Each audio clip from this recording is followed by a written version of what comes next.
সরাসরি প্রশ্নে চলে যাই, প্রশ্নের মাধ্যমে আপনার সঙ্গে আমাদের কথা হবে। বাংলাদেশের বর্তমান রাজনৈতিক পরিস্থিতিকে আপনি রাজনৈতিক সংকট বলবেন কিনা এটা একটা প্রশ্ন, এবং সংকট যদি বলেন তাহলে সংকটটাকে আপনি আসলে কিভাবে দেখছেন, কোন জায়গায় সংকট আছে? রাজনীতিতে সবসময় ক্রাইসিস থাকে। রাজনীতিবিদদের কাজই হচ্ছে ক্রাইসিস ফেস করা এবং প্রবলেম সলভ করা। রাজনীতির কাজই হচ্ছে বৃহৎ আকারে যে সমস্যাগুলি আমাদের সমাজে, রাজনীতিতে, সংস্কৃতিতে থাকে এই বিষয়গুলিকে হ্যান্ডেল করা। রাজনীতিবিদরা তো 100-200 লোক নিয়ে কাজ করেন না, তারা 1 লক্ষ, 2 লক্ষ, 1 কোটি, 2 কোটি মানুষকে নিয়ে কাজ করেন এবং তারা সবাই ভবিষ্যৎ তৈরি করার জন্য কাজ করেন। রাজনীতিবিদরা যখন নির্বাচনে যান তারা প্রতিশ্রুতি দেন, সেই প্রতিশ্রুতি আমাদের দেশে নানা রকম হয়। আপনি দেখবেন যে তারা বলেন ব্রিজ বানাবো, কালভার্ট বানাবো, রাস্তা বানাবো। এটা আসলে কি? এটা ভবিষ্যৎ। তিনি বলেন যে আমি নারী শিক্ষা, শিশু শিক্ষা, আপনাদের অধিকার এগুলো আমি এনে দিব। এর মানে হচ্ছে যেখানে যেখানে অধিকার নাই সেগুলো তিনি এনে দেবেন। তার মানে উনি কনস্ট্যান্টলি মানুষকে প্রবলেম সলভ করার প্রতিশ্রুতি দেন। ফলে ক্রাইসিস কোনো সমস্যা না, সমস্যা হচ্ছে ক্রাইসিস নিরসনে আমরা কি সবাই একসঙ্গে কাজ করছে কিনা। এবং বাংলাদেশে এখন যে সমস্যাটি দেখা দিয়েছে সেটি হচ্ছে যে এই ক্রাইসিস নিরসনে যে ধরনের ভূমিকা সকলের থাকা উচিত ছিল, অনেকেই মনে করছেন যে সেই ভূমিকাটা আসলে ততখানি প্রোঅ্যাক্টিভলি দেখা যাচ্ছে না। সেটা কাদের পক্ষ থেকে? সরকার, এটা সকলের পক্ষ থেকে, এটা সকলের পক্ষ থেকে। কেননা স্বৈরাচারের পতনজনিত যে শূন্যতা, সেই শূন্যতা ভরে দেওয়ার জন্য প্রক্রিয়া হচ্ছে নির্বাচন। কিন্তু এই নির্বাচন কিভাবে হবে, কেন হবে, কারা অংশ নেবে, কোন প্রক্রিয়া হবে, পিআর হবে নাকি হবে না, এই সব কিছু নিয়ে যে এত জটিলতার কারণ হচ্ছে সকলেই আগামীর ক্ষমতার অংশীদার হতে চায়। ফলে এই যে ক্ষমতার অংশীদার হওয়ার চেষ্টা, আমি মনে করি যে এটা ভুল। ক্ষমতা রাজনীতিবিদের জন্য প্রয়োজনীয় না। রাজনীতিবিদের জন্য প্রয়োজনীয় হচ্ছে জনগণের ভালোবাসা। জনগণের ভালোবাসা যদি সে অর্জন করে, ক্ষমতা তার কাছে স্বয়ংক্রিয়ভাবে আসে, কারণ জনগণ তাকে তখন ভোট দিতে শুরু করে। এবং শুধু ভোট দিয়ে জিতলেই যে আপনি মানুষের ভালো করতে পারবেন সেটা নয়। যদি একটি রাজনৈতিক দল কোনোদিন ক্ষমতায় নাও যায়, কিন্তু সে সঠিক কথাগুলি বলে, চাপ তৈরি করে সরকারে যারা আছেন বা ক্ষমতায় যারা আছেন তাদের উপরে, তাহলে সরকার এবং অন্যান্য পক্ষ ওই ভালো কাজগুলি করতে বাধ্য হয়। ভাসানী জীবনে কোনোদিন ক্ষমতায় জানি তো নাই, আমরা কি ভাসানীকে শ্রদ্ধা করি না? তো বিষয়টা এরকম, রাজনীতিবিদের ক্ষমতায় যেতেই হবে এমন কোনো কথা নাই। ফলে সত্যিকারের রাজনীতিতে কি একে অন্যের প্রতি শ্রদ্ধাবোধ থাকে, একে অন্যের সঙ্গে একসঙ্গে বসে সমস্যা সমাধানের চেষ্টা করে। এই বদলটা কিভাবে আসতে পারে? এই বদলটা আসতে পারে শুধুমাত্র যদি বাংলাদেশে অনেকগুলি নির্বাচন হয় একটার পর একটা, এবং মানুষ যদি টের পায় যে তাদের মতামতেই সরকার বদলায়, এবং মানুষ যদি টের পায় যে তাদের ভালোবাসার লোকেরাই দেশ চালায়, তাহলে যেটি ঘটবে, রাজনীতিবিদ তখন বাধ্য হবেন মানুষের সমর্থন, মানুষের ভালোবাসা, মানুষের অ্যাপ্রুভাল নিতে। আপনি যদি দেখেন যে একটা ফুটবল খেলার মাঠে সবাই একে অন্যকে লাথি দেয়, বলটাতে লাথি দেয় না, আপনি ধরে নেবেন যে এইভাবেই ফুটবল খেলে। এবং এইটাই ঘটেছে বাংলাদেশে, যার জন্য এই মুহূর্তে যে সংকট, এই সংকটের বড় কারণ হচ্ছে কেউই হাম্বল না, কেউই কিন্তু এই সংকটে তো আপনাদের জেনারেশনের মানুষই বেশি। না, আমাদের জেনারেশনের মানুষ বলে এটা হয় নাই। কিন্তু আপনার এখানে একটা বড় ঝামেলা আছে। আপনি যখন আন্দোলনের কৃতিত্ব দাবি করছেন তখন আপনি বলছেন কৃতিত্ব আপনাদের, জেনজির, কিন্তু প্রবলেমের জন্য আপনি দায়ী করছেন বড়দেরকে। আপনি বড়দেরকে কাজের স্বাধীনতা দিয়ে দেন, দেখেন তারপরে তারা ভুল করে না ঠিক করে। বড়রা কাজের স্বাধীনতায় নাই, কারণ তারা সারাক্ষণ ছোটদের কাছ থেকে অ্যাপ্রুভাল খুঁজছে, আর ছোটরা ঠিক কাজটা করছে না কারণ তাদের অভিজ্ঞতা নাই। এবং আপনি দেখেন এই যে এত গালিগালাজ, এত কুৎসিত ভাষায় স্লোগান, অনেক বয়োজ্যেষ্ঠ লোকজনকে যে জঘন্য শব্দ ব্যবহার করে অপমান করা, এই বিষয়গুলো আমাদের সংস্কৃতিতে ছিল। এই সংস্কৃতিকে বড়রা বদলে দিয়েছে। এটা কোত্থেকে হলো, কোথা থেকে এটা আসলো? এই জিনিসগুলিকে চিন্তা করতে হবে। এটা ভাবার কোনো কারণ নাই যে ছোটরা শাসনের ঊর্ধ্বে। ছোটদেরকে শাসন করতে হবে, এটাই বড়দের কাজ। এবং ছোটদেরকে সেই শাসনটা কিভাবে হবে, এই শাসনটা ভালোবেসে হবে, বুঝিয়ে হবে, তাদেরকে তাদের ভুল ধরিয়ে দিতে হবে। সেই ভুলকে ধরানো হচ্ছে কোথাও? কেউ বলছে যে এটা ঠিক না বাবা, আর এটা ঠিক, কেউ বলছে এই কাজটা করো না, এই কাজটা করো, সেটা তাদের ব্যাপার। কেন বলছে না? ভয় পায় হয়তো। আপনি বলছেন, আপনি আমাকে এখানে ডেকেছেন কেন? বলার জন্য না, আমি বলি হয়তো ডেকেছেন, নাহলে তো আমাকে ডাকতেন না। আর নির্বাচনে যদি যায় সেখানেও তো ইয়াং জেনারেশনের একটা পার্টিসিপেশন থাকবে। এখন তারা যেহেতু একটা দল করেছে, এনসিপি। হ্যাঁ, থাকবে। তারা মানুষের অ্যাপ্রুভালের জন্যই তো যাবে, ভোট চাইবে। তাদের রাজনীতিকে কিভাবে দেখছেন? তাদের রাজনীতির একটা দুর্বলতা হচ্ছে তারা সবাই একই বয়সের, এবং একই বয়সের মানুষের একই ধরনের অভিজ্ঞতা। কেউ কাউকে আসলে সাপ্লিমেন্ট করতে পারে না, কারণ আপনি যা দেখেছেন সেও তাই দেখেছে।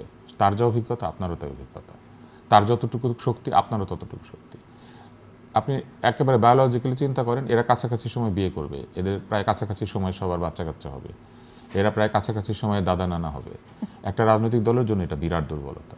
রাজনৈতিক দলকে বিভিন্ন বয়সের মানুষকে রাখতে হয়, যাতে করে একটা পক্ষ ব্যস্ত হলে আরেকটা পক্ষ সেই কাজটা করতে পারে, একটা পক্ষ উপদেশ দিলে আরেকটা পক্ষ সেটা এক্সিকিউট করে, একটা পক্ষ তার শারীরিক শক্তি ব্যবহার করে, একটা পক্ষ তার মানসিক শক্তি ব্যবহার করে, একটা পক্ষ তারুণ্যকে ব্যবহার করে দেশের যে সব কিছু সেটাকে বদলায়। যেমন আপনি যদি একটা 80 বছরের লোককে বলেন চলেন 2000 গাছ লাগাই, সে পারবে, কিন্তু এই 80 বছরের লোকটা বলতে পারবে কি গাছ লাগালে ভালো হয়, কোন গাছটা কি করে, গাছ বড় হলে কেমন হয়। আপনি তো গাছ বড় হইতেই দেখেন নাই। একটা গাছ আছে সেকোয়া সেম্পারভাইরেন্স, এই গাছটা হচ্ছে আমেরিকাতে হয়, অ্যামাজনের জঙ্গলে হয়, এটা পৃথিবীর সবচেয়ে লম্বা গাছগুলির তালিকা একটা। আমি সেটা দেখি নাই, আপনি দেখেছেন? দেখেন নাই ওই গাছ। ওই এক একটা গাছের 700, 800, 850 বছর বয়স। ফলে এই গাছটা যে 850 বছর পর্যন্ত যে দেখে নাই, সে জানতোই না যে এই গাছ 850 বছর বাঁচে। বড়দের কাজ হচ্ছে এইটা, সে বলতে পারে যে এই গাছটা এত বড় হবে বাবা, এইখানে লাগাও, এই মাটিতে এই গাছ হয় না, এইটা হচ্ছে বড়দের দায়িত্ব। ফলে এই কাজটা করতে পারতো তারা দিত উপদেশ, আরেকটা দল ওই গাছ লাগিয়ে দিত। 850 বছর পরে মানুষ দেখতো যে এই গাছ কত বড় হয়েছে। আজকে যে আমরা গ্রিসের সভ্যতার কথা বলি, আজকে যে আমরা ব্রিটেনের গণতন্ত্রের কথা বলি, এটা কি আসলে? এটা 1000 বছর 1500 বছর আগে লাগানো গাছ, বড় হয়েছে। এই জন্য এখন আমরা দেখি আর আমরা বলি কত দিনের গণতন্ত্র। কিন্তু এই যে এতদিনের গণতন্ত্র যে এইভাবে টিকিয়ে রাখতে হয়, এটা কে বলবে? এটা বলবে বড়রা, তাদের অভিজ্ঞতা শেয়ার করবে, আর কাজ করবে ছোটরা। ওকে, সো আপনার মনে হচ্ছে যে এই জেনারেশন নিয়ে অনেক অবজারভেশন আছে, এবং এই থাকারই কথা। কারণ আমি বহু বছর ধরে আমার পরের সব জেনারেশন নিয়ে কাজ করি। আমি এমন কোনো স্কুল নাই, কলেজ নাই যেখানে আমি গিয়ে বিতর্কের কথা বলি নাই, সহনশীলতার কথা বলি নাই, ভালোবাসার কথা বলি নাই, অন্যের মতামতকে শ্রদ্ধা করার কথা বলি নাই। আমি সব জায়গায় গিয়ে বলেছি হাত থাকতে মুখে কি, ব্যাপারটা ঠিক না, মুখ থাকতে হাতে কি। আমরা কথা বলবো। এই যে আপনি আমাকে প্রশ্ন করছেন, আমি কি উত্তর দিতে ভয় পাচ্ছি, নাকি আপনি আমাকে প্রশ্ন করতে ভয় পাচ্ছেন? আমরা কেউ কাউকে ভয় পাচ্ছি না। আপনার সাথে আমার বয়সের ডিফারেন্স কমপক্ষে 30 বছরের, কিন্তু আমি কি আপনার প্রশ্নকে ভয় পাচ্ছি, কিংবা আপনি আমাকে প্রশ্ন করতে ভয় পাচ্ছেন না? কারণ কি? আপনি জানেন যে আমি আপনার দিকে তেড়ে আসবো না, আমিও জানি আপনি আমার দিকে তেড়ে আসবেন না। এইটা হচ্ছে ওই রাজনীতি, ওই গণতন্ত্র, ওই সংস্কৃতি, যে সংস্কৃতির মধ্যে একজন আরেকজনের সঙ্গে কথা বলে, তারা তাদের প্রবলেম কথা দিয়ে সলভ করার চেষ্টা করে। কোনোদিনই তাদের ব্যক্তিগত সম্পর্ক, বন্ধুত্ব তাদের মতামতের পার্থক্যের কারণে নষ্ট হয় না।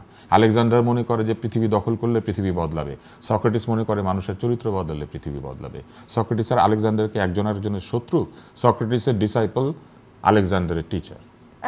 জুলাই অভ্যুত্থানের পর আমরা মানে সবচেয়ে বেশি চেয়েছি পরিবর্তন, সবচেয়ে বেশি চেয়েছি সংস্কার, আমরা চেয়েছি যে আমূল পরিবর্তন হয়ে এক নতুন বাংলাদেশ, এই টার্মটাও আমরা ব্যবহার করেছি। কি কি পরিবর্তন দেখেছেন? পরিবর্তনের ইতিবাচক নেতিবাচক দুইটা জায়গায় আছে। একটা হচ্ছে যে মানুষ অনেক কথা বলতে শুরু করেছিল, যদিও এখন কথা বলতে ভয় পাচ্ছে নানান কারণে, কিন্তু ওই পরিবর্তনটা ভালো ছিল। মানুষ যত কথা বলবে, মানুষের ক্ষোভ বলেন বা মতামত বলেন, সেটা প্রকাশিত হবে। কারণ আমরা নতুন নতুন মতামত পাবো, বিচার বিবেচনা করতে পারবো, পক্ষে বিপক্ষে কথা হবে, এবং সেই কথার মধ্যে দিয়ে আমরা ভুল ঠিক সেটা যাচাই বাছাই করতে পারবো। আমি আপনাদেরকে একটা উদাহরণ দেই, সেটা হচ্ছে যে রেল লাইনের ফিশ প্লেট খুলে গিয়েছে, একটা বিরাট রেলগাড়ি আসছে, রেলগাড়ি ভরা অনেক মানুষ। রেলগাড়ির মানুষগুলো কি ভাবছে? তারা দ্রুত সামনের দিকে এগোচ্ছে, তারা ঠিক সময় গন্তব্যে পৌঁছাবে।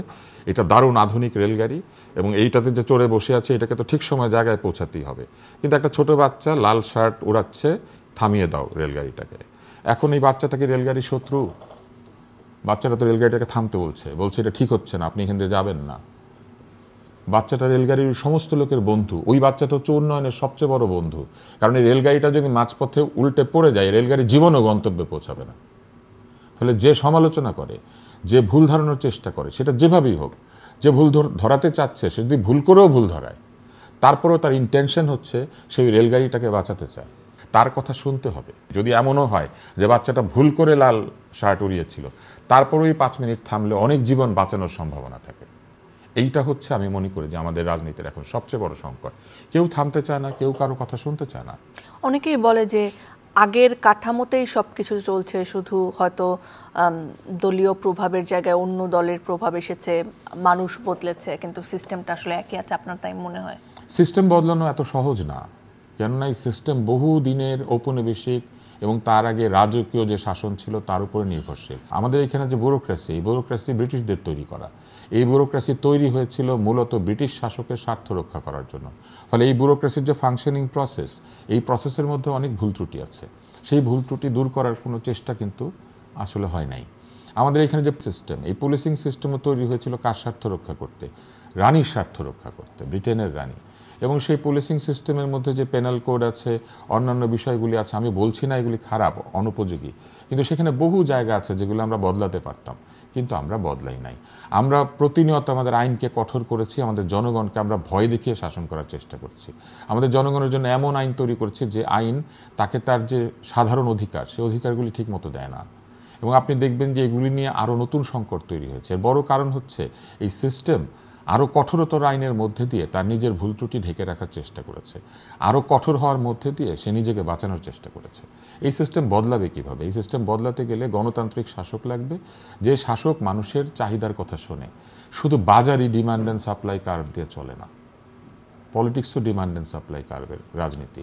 এখানে মানুষের ডিমান্ড, বাংলাদেশে কি এই কালচার ছিল? বাংলাদেশে ছিল না এটা বলা যাবে না। বাংলাদেশে যখন রাজনীতি শুরু হয়েছিল তখন সেই রাজনীতিতে কিন্তু এই ধরনের একটা সংস্কৃতি ছিল। আপনি দেখবেন যে শেরেবাংলায় কে ফজলুল হক শেখ মুজিবুর রহমানকে অত্যন্ত স্নেহ করে সম্বোধন করছেন, ভাসানী তাকে অত্যন্ত স্নেহ করে সম্বোধন করছেন। এই স্নেহের রাজনীতি তো বাংলাদেশে ছিল, একদম যে ছিল না সেটা না। এই রাজনীতি আরও বিকশিত হতে পারত। সেই বিকশিত না হওয়ার একটা বড় কারণ হচ্ছে আমাদের এইখানে গণতন্ত্র পরিপূর্ণভাবে ওই যে রেলগাড়িটার মতো চলতে পারে নাই, এবং ওইটাকে কেউ সতর্কও করে নাই যেটা লাইনচ্যুত হবে, এই জন্য বারবার লাইনচ্যুত হয়েছে। ওকে, সো অনেকেই বলেন যে এই অভ্যুত্থানের পরে অন্যতম লাভবানদের একটি শক্তি হচ্ছে ডানপন্থী রাজনীতি যারা করেন তারা, এবং নানা ধরনের যে মৌলবাদী মব হয় সেটার জন্য তারা এদেরকে দায়ী করতে চান। যেমন আমি যদি বলি রাজবাড়ির নুরাল পাগলার কবর থেকে তুলে তাদেরকে পুড়িয়ে দেওয়া কিংবা মাজার ভাঙা, এই ধরনের ঘটনার জন্য তারা মনে করেন যে ডানপন্থী শক্তি এখন পাওয়ারফুল একটা জায়গায় আছে এবং অন্য যে কোনো সময় থেকে তারা রাজনৈতিকভাবে এখন বেশি স্বাচ্ছন্দ্যে আছে। সো আপনি আসলে কি মনে করেন যে বাংলাদেশের ডানপন্থী রাজনীতির ভবিষ্যৎ আসলে কি? এইটা এত সহজে মন্তব্য করার মতো বিষয় না। তবে যে উত্থান আপনারা দেখতে পাচ্ছেন এটা মূলত ডানপন্থী শক্তির উত্থান না, এটা হচ্ছে অ্যানার্কিস্টদের বা যারা অরাজকতা চান তাদের উত্থান। ডানপন্থা তো অরাজকতা চায় না, বামপন্থা অরাজকতা চায় না, যারা সেন্ট্রিস্ট তারাও অরাজকতা চায় না। ডানপন্থা, বামপন্থা এবং সেন্ট্রিস্টদের মধ্যে কিন্তু এমন ব্যাপার নাই যে একটা পক্ষে অ্যানার্কিস্ট, কিন্তু একটা বিরাট অ্যানার্কিস্ট বা অরাজকতার পক্ষের মানুষ তৈরি হয়েছে, তারা অরাজকতা করছেন। আপনি যে ঘটনাগুলির কথা বলছেন, এখানে কি হয়েছে? দেশের আইনকে অগ্রাহ্য করা হয়েছে। দেশের যে সাধারণ নিরাপত্তা, সাধারণ মানুষের জানমালের নিরাপত্তা, এই নিরাপত্তা বিধানের জায়গাটাকে অগ্রাহ্য করা হচ্ছে। এখানে মানুষের যে ব্যক্তি স্বাধীনতা, সেই স্বাধীনতাকে অগ্রাহ্য করা হচ্ছে। এখানে মানুষের ঘরের মধ্যে কথা বলার যে স্বাধীনতা, সেটাকে অগ্রাহ্য করা হচ্ছে। ফলে এইটা কিন্তু ডানপন্থার উত্থান না, এটা অরাজক পরিস্থিতি সৃষ্টি করার একটা চেষ্টা। যে পরিস্থিতিটা সৃষ্টি হলে গণতন্ত্র ক্ষতিগ্রস্ত হবে, বাধাগ্রস্ত হবে। আমার কাছে সবসময় মনে হয়েছে যে এইখানে ব্যর্থতা যদিও নাও বলি, এটা এক ধরনের দুর্বলতা।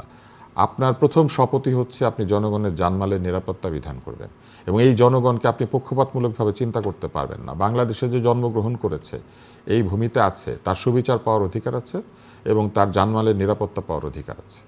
ফলে এই অধিকার আপনি যখন কাউকে দিবেন, তখন আপনি এই বিবেচনায় দিতে পারবেন না যে সে আপনার পক্ষে নাকি বিপক্ষে, সে কি করেছিল কিংবা করে নাই। ফলে এই জায়গাতে আমি মনে করি যে নিরাপত্তা বিধানের জায়গাটি এবং ইনসিকিউরিটি তৈরি হওয়ার যে প্রক্রিয়াটি, আমি মনে করি এটা কর্তৃপক্ষের দুর্বলতা। তাহলে এখান থেকে আমি প্রশ্ন আসতে চাই যে ডক্টর মোহাম্মদ ইউনূসের নেতৃত্বাধীন অন্তর্বর্তীকালীন সরকারের কার্যক্রমকে আপনি কিভাবে মূল্যায়ন করবেন? তারা কতটা জনগণের আস্থা অর্জন করতে পেরেছে?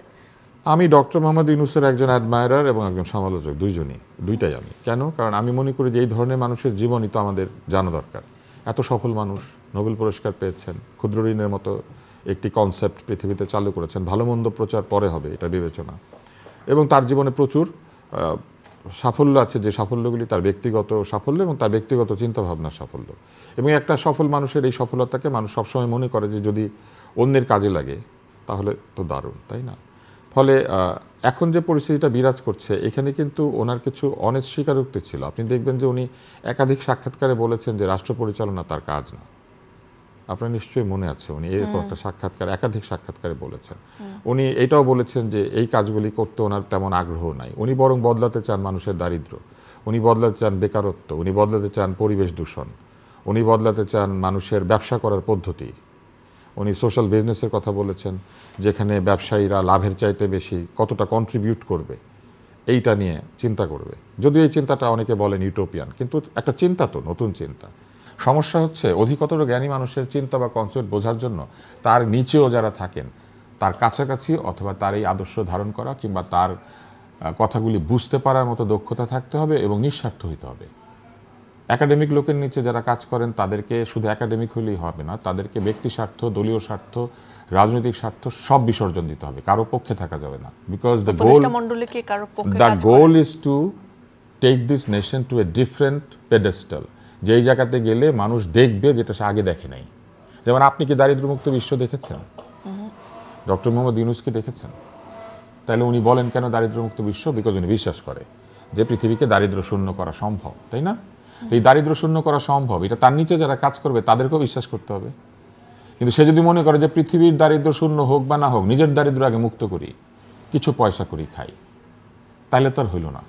তো সিস্টেমকে আদৌ responding to the call of a great man, তো এই সিস্টেমকে যদি ওইভাবে পরিচালনা করা না যায় তাহলে তো রেজাল্ট প্রডিউস করবে না।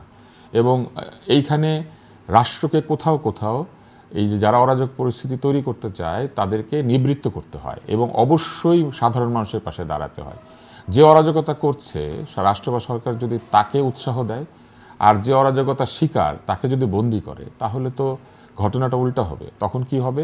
অরাজক পরিস্থিতি তৈরি করার পক্ষে যারা, তারা আরও লাইসেন্স পাবে। এবং এই ঘটনাগুলি ঘটছে কেন? কারণ এই অরাজক পরিস্থিতি এই ধরনের বিদ্বান ব্যক্তি কোনোদিন নিজের চিন্তায় কল্পনাও করতে পারেন নাই বলে আমার ধারণা। এবং এটা কি করে বন্ধ করতে হয়? যিনি এটা কল্পনা করতে পারেন না তিনি তো বন্ধ করার কথা চিন্তা করতে পারেন না। এবং আমার কাছে মনে হয়েছে যে এই জায়গাতে আমাদের যেটা করা উচিত ছিল আমরা সেটা করতে ব্যর্থ হয়েছি। আমাদের করা উচিত ছিল যে আমাদেরকে খুবই ভালোভাবে সত্যিকারের প্রেশার গ্রুপ তৈরি করে আমাদেরকে বলা উচিত ছিল যে কাজটা এটা এইভাবে করা উচিত, এইভাবে করা উচিত। দেন হি কুড চুজ, উনি পছন্দ করতে পারতেন যে এইটা না অথবা এইটা না অথবা। এনসিপির মধ্যপন্থা নির্বাচনকে কিভাবে দেখছেন? এনসিপি, আমি বললাম না যে এনসিপি তো আসলে কোনো নির্দিষ্ট আদর্শে তৈরি হওয়া একটা দল না। এখানে ওরা তো বলে আমরা মধ্যম পন্থায় বিশ্বাসী। সেটা তাদেরকে প্রমাণ করতে হবে তাদের কাজের মধ্যে দিয়ে, কথার মধ্যে দিয়ে। তাদের নেতারা যখন বক্তৃতা দেন সেই বক্তৃতা থেকে আপনাকে বেছে নিতে হবে যে কার বক্তৃতা কেমন, কে মধ্যপথে কথা বলছেন, কে বলছেন না। আপনার কি মনে হয় যে there is a synergy in their speeches? আপনার কি মনে হয় তারা যখন বক্তৃতা দেন তাদের বক্তৃতাগুলি একটার সাথে আরেকটা খুবই তাদের আমি বলবো রিলেভেন্স আছে বা এক ধরনের সম্পর্ক থাকে? এক একজন নেতা এক একভাবে কথা বলেন, আপনি লক্ষ্য করলে দেখবেন ওইটাই হচ্ছে বয়সের কারণে। কেননা দে আর ইকুয়াল টু ইচ আদার, এবং এত equality in a political party does not let them have a chain of command. মুক্তিযুদ্ধ নিয়ে এই সময়ে যে বিতর্ক হয় নানা বিষয়ে, সেটাকে কিভাবে? এই বিতর্ক কি সাধারণ মানুষ করে? কারা করে? আপনি জানেন কারা করে?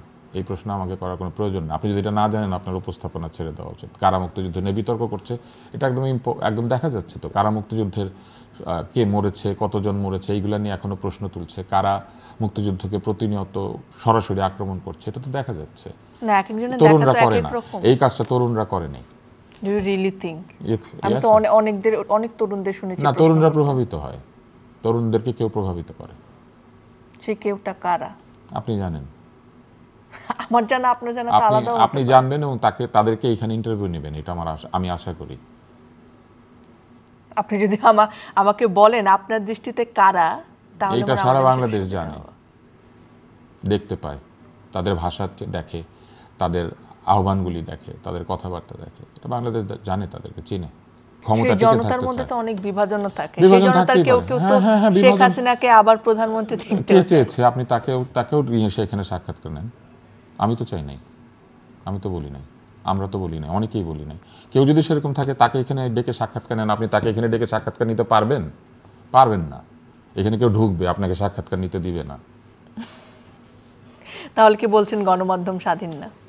না, আমি বলছি না। আপনি জানেন তো, আপনি গণমাধ্যমে এখন নিয়মিত কাজ করেন।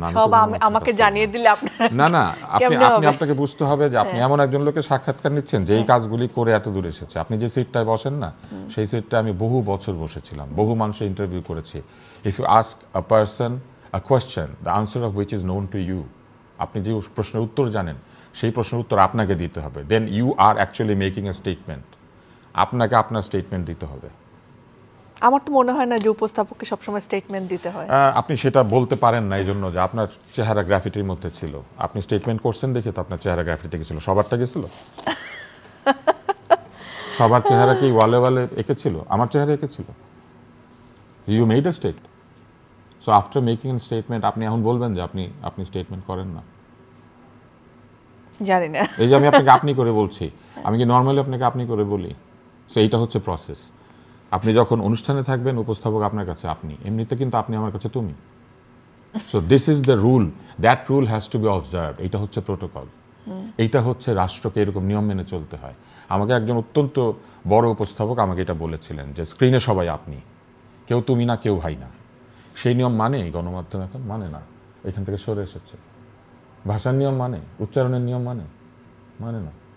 তো আপনি যদি অ্যানার্কির কথা বলেন, অ্যানার্কি কি শুধু পথে পথে আছে? অ্যানার্কি তো এই গণমাধ্যমের মধ্যে আছে। ভাষা বিনষ্ট করা হয়েছে, সংস্কৃতি বিনষ্ট করা হয়েছে। এবং আমি একটা উপস্থাপনায় দেখেছি দর্শকের ভেতর থেকে অনেক শব্দ পেছন থেকে আসতেছে। এটা বাংলা? সেটার জন্য নিশ্চয়ই রাষ্ট্র দায়ী না, সেটার জন্য আমরা সকলেই দায়ী। সেটার জন্য গণমাধ্যম দায়ী। গণমাধ্যম প্রমোটিং দেম, যে বাংলা উচ্চারণ জানে না তাকে এনে উপস্থাপনা করতে দিচ্ছে। বাংলা শিখতে হবে না আপনাকে। আপনাকে যদি কিছু লোক তালিয়ে দেয়, আপনি যদি ভাইরাল হয়ে যান, আপনাকে বিক্রি করলে পয়সা আসে, ডলার আসে, তাহলে আপনি উপস্থাপক, আপনি গণমাধ্যমের কাছে বিক্রয়যোগ্য পণ্য। A presenter, an artist, a political person, or anybody making a contribution to the world and the community is not a sellable product. সে বিক্রি হয় কিনা এটা দেখার জিনিস না, সে ঠিক কথা বলে কিনা এটা দেখার জিনিস। পৃথিবীর সবচেয়ে দামি বইটা কি সবচেয়ে বেশি বিক্রি হয় নাকি? মোটেও না। সেই বইটার মধ্যে দামি চিন্তা আছে। পৃথিবীতে সবচেয়ে বেশি যে বই বিক্রি হয় সেটা কি সকলে বোঝে? বোঝে দেখো এটা সবাই কিনে। কিন্তু যেটা বুঝতে কষ্ট হয়, মেধা লাগে, যেটা বুঝতে গেলে খানিকটা পড়াশোনা করে পড়তে হয়, সেই বইটা কম বিক্রি হয়। তাহলে সেই বইটা কি খারাপ? এই জায়গায় আমার আপনার কাছে একটা প্রশ্ন আছে, মানে কাদেরকে আমরা সাংবাদিক বলবো, কাদেরকে গণমাধ্যম কর্মী বলবো, এই জায়গায় কি আপনার মনে হয় না আমাদের একটা সেন্সরশিপ থাকা দরকার?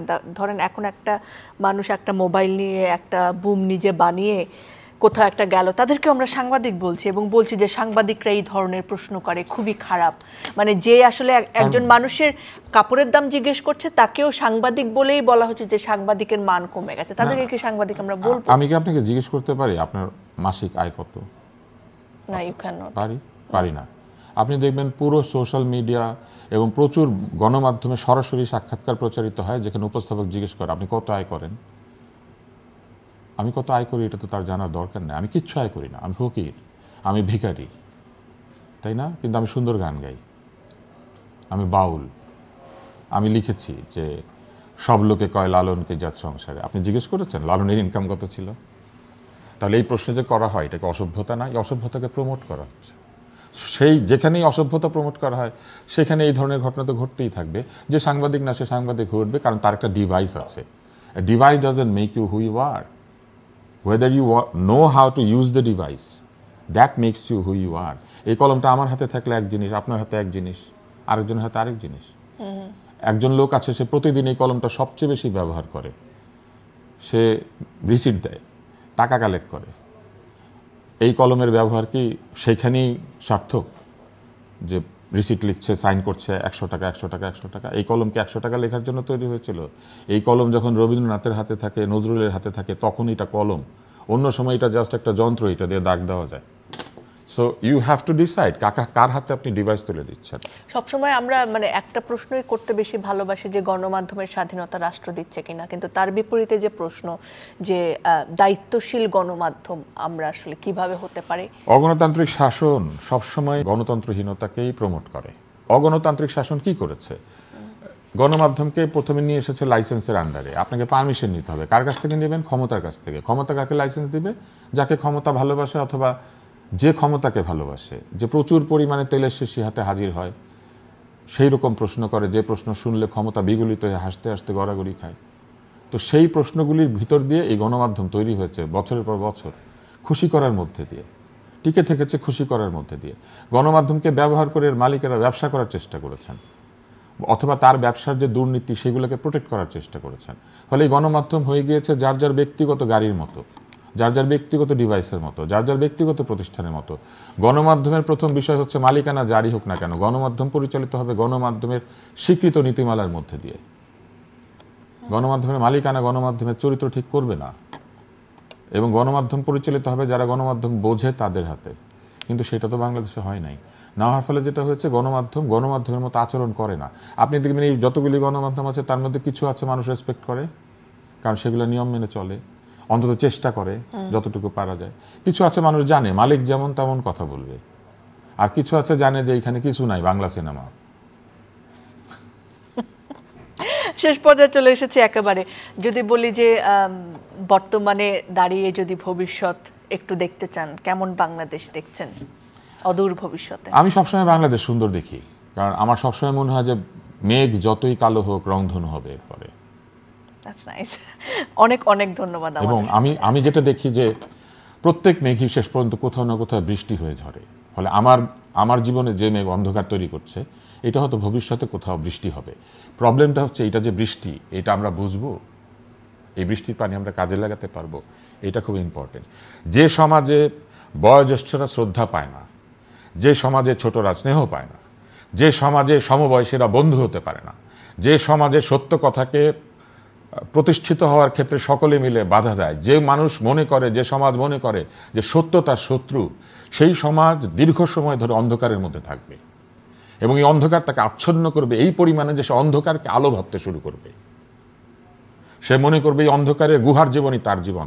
যেমন বাদুড় অন্ধকারের মধ্যে উল্টো হয়ে ঝুলে থাকে, বাদুড় জানে না যে এর বাইরে কত বড় আলোকিত পৃথিবী আছে।